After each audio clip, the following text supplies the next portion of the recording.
Hola, buenos días, ¿cómo andan? Muy bien, por suerte. Feliz año para ustedes también. Bueno, comenzamos con la prueba, era una prueba piloto enero, ¿no? Ahora se empieza de verdad.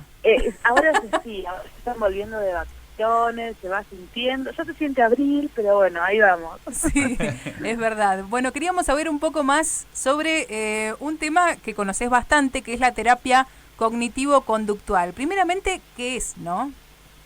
Bueno, me encanta conversar sobre este tema porque, bueno, es algo que ahora está muchísima más difusión, pero bueno, son alternativas para que a cada uno lo que les sirva esté al alcance de qué se trata. Bueno, a ver, la terapia cognitiva conductual es un tipo de terapia que está basada en la evidencia. Esto quiere decir que nosotros, para poder implementarla, todas las herramientas, las técnicas, etcétera, fueron probadas. Entonces, con eso podemos medir la eficacia. Para que, digamos, traducir toda esta cuestión, vieron que muchas veces atravesamos en la vida situaciones que suceden normales de la vida, pero muchas veces podemos llegar a exagerarlas o distorsionarlas o pensar de alguna manera distinta a, digamos, lo que realmente sucede. Bien, Entonces, mediante la terapia cognitiva conductual, nosotros trabajamos los pensamientos y la conducta. Esto quiere decir que los pensamientos que nosotros tenemos sobre lo que pasa son simplemente pensamientos, pero no son los hechos. Y muchas veces nuestras distorsiones normales de esos hechos nos hacen o minimizarlos o quizás maximizarlos y sufrir un poco más.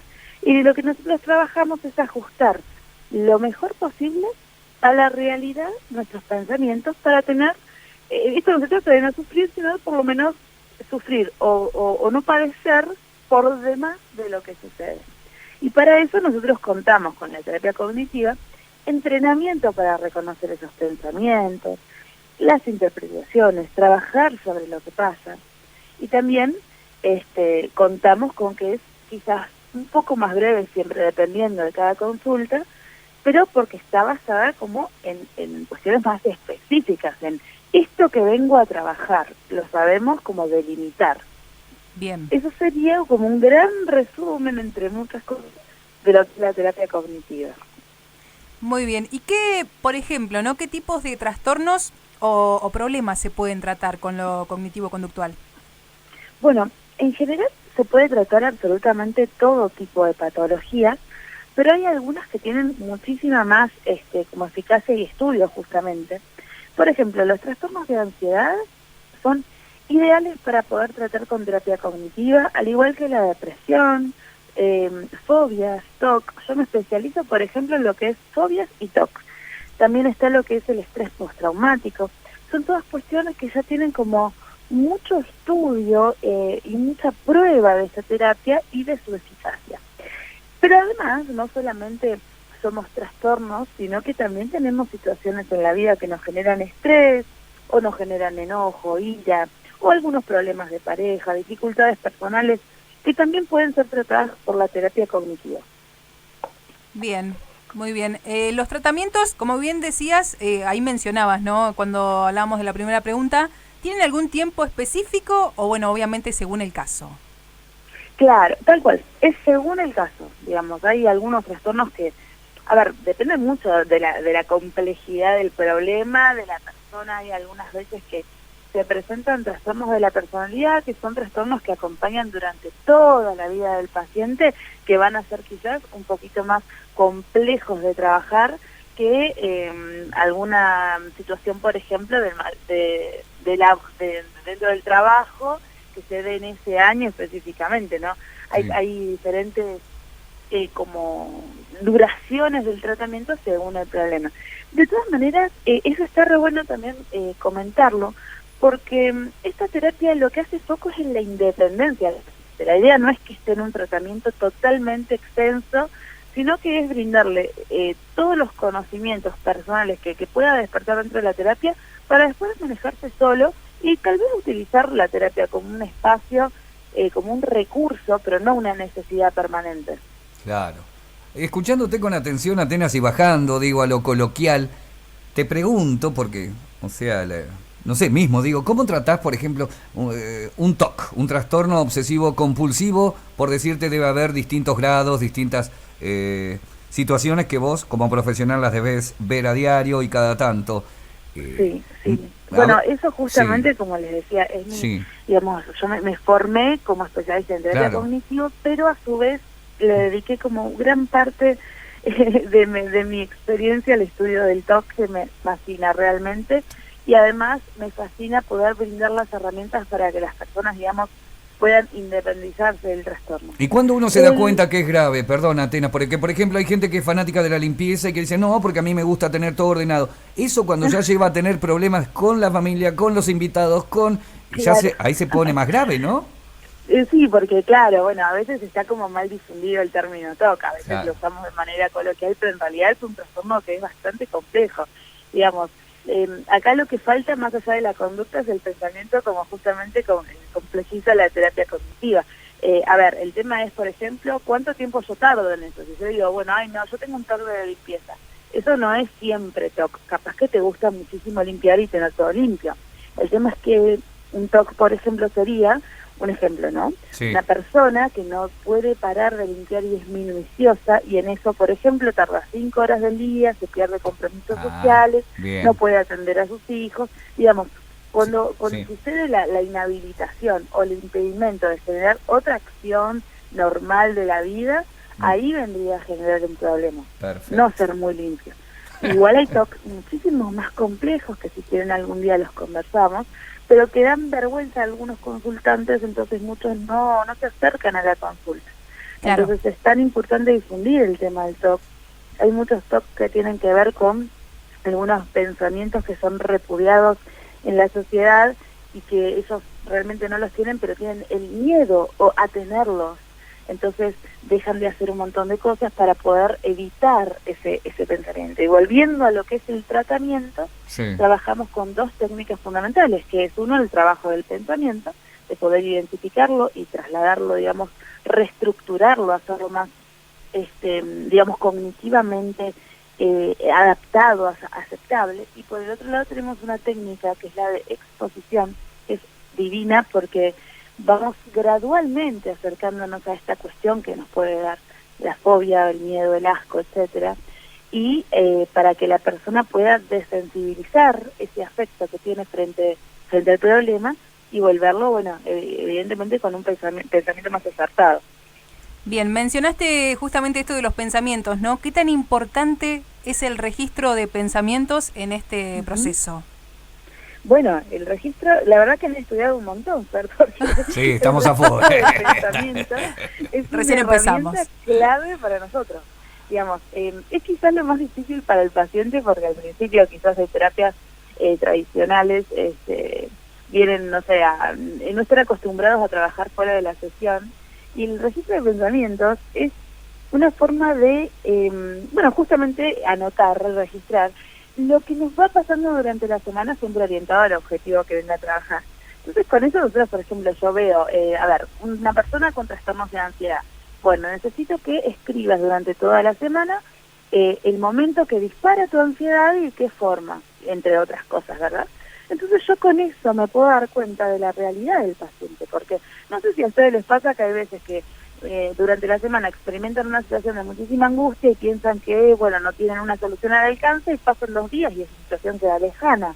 Sí, bueno, lo mismo pasa con las personas con trastornos de ansiedad. Hay veces que dejan muy lejana la situación y se olvidan. Entonces con el registro yo puedo ver realmente cómo sufre, de qué forma, con qué intensidad y ver qué es lo que hay que trabajar. Muy bien, pasa mucho con los pensamientos, esto ya que lo mencionas, ¿no? Que por ahí a ciertos horarios, como puede ser por ejemplo la noche, es como que las cosas parece que no van a tener un final y después al otro día ya estás más despejado. Sí, tal cual. Sí, la noche es complicada para el ansioso y también para los impulsivos. Entonces, claro, sí, la verdad que hay que trabajar el pensar hasta 3 no antes de quizás hacer algo, o también, bueno, justamente para la noche tenemos un montón de técnicas para poder brindar y que las personas digamos, puedan calmarse, disminuir la ansiedad. Algo que está muy difundido también es el mindfulness, que son técnicas derivadas del yoga que tratan de traer al tratamiento al momento presente y que eso lo pueden buscar todos porque está al alcance digamos, en las redes o en YouTube, Spotify y esas cuestiones, ahí está todo. Así que uno puede acceder a Mindfulness, que es para justamente antes de dormir bajar un poquito los pensamientos. Y en el día a día, Atenas, la gente te viene con esto, ponele, estamos charlando de lo cognitivo, de lo conductual. ¿Y qué es, por ejemplo, a menudo lo que se trata esto? ¿Ansiedad, distintos TOC? ¿Qué es lo que vos más recibís? ¿Consultas? Generalmente recibo más ansiedad y depresión.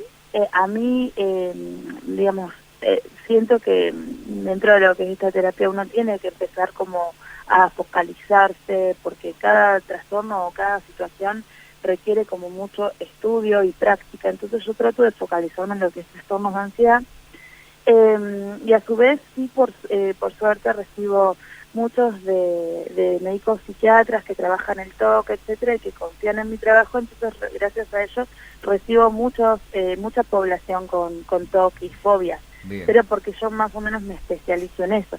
Ahora, muchas de las consultas tienen que ver también con algunos trastornos del estado del ánimo.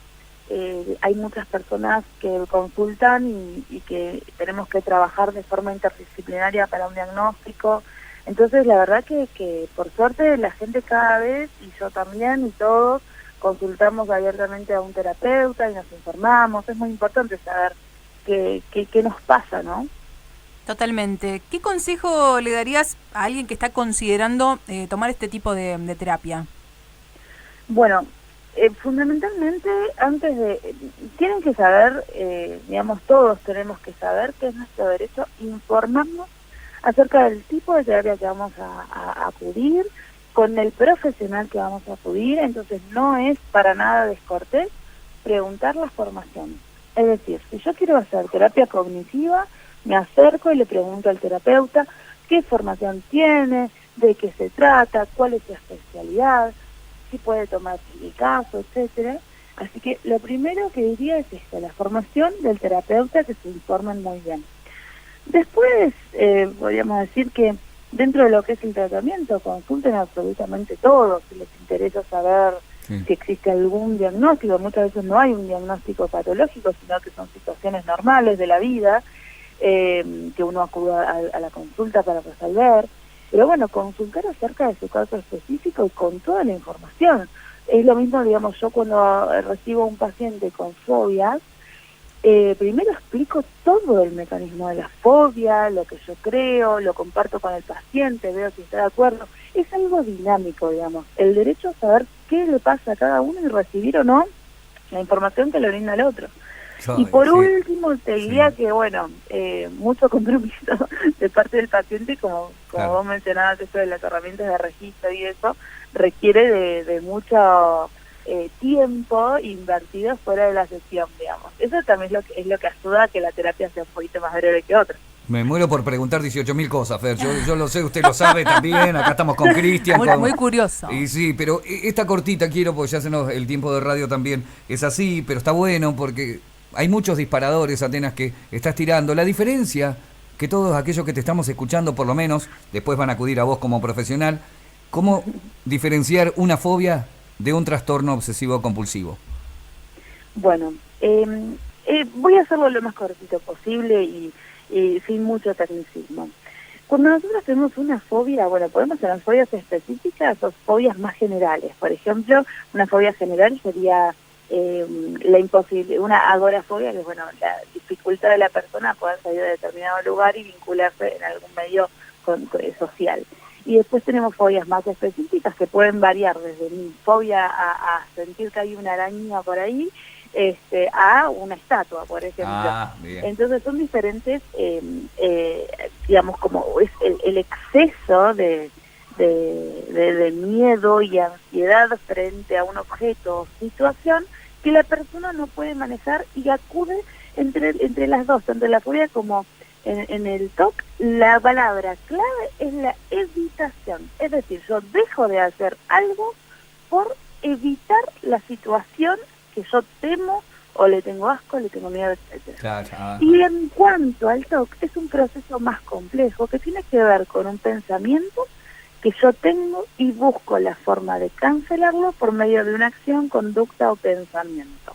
Entonces, es como, también tienen distintos tratamientos, pero son muy, muy similares entre los dos.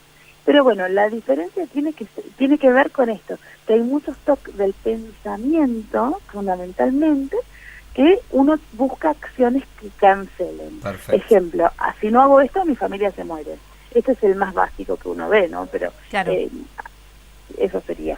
Muy bien. Bien. Bueno, Atenas, muchísimas gracias. ¿Dónde te pueden encontrar? Bueno, gracias a ustedes. Me pueden encontrar, si quieren alguna consulta o lo que sea, mi correo electrónico es atenasvila@gmail.com. Bien, muy bien. ¿Y para pedir algún turno por ahí también? Sí, por ahí sería. Buenísimo. Bueno, ¿Cuántas cosas nos quedaron? sí. Bueno, pero vamos a seguir Ya vamos a charlando. tener una próxima charla. Por favor. Bueno, estamos cerquita. Cualquier cosa me vienen a visitar el consultorio, que estamos por ahí, ¿no? Dale, buenísimo. Gracias, Atenas. Bueno, les mando un beso. Adiós, hasta luego. Hasta luego. Abrazo grande. Estábamos en comunicación telefónica con la licenciada en psicología Atenas Vila, acá en Caos en la Mañana.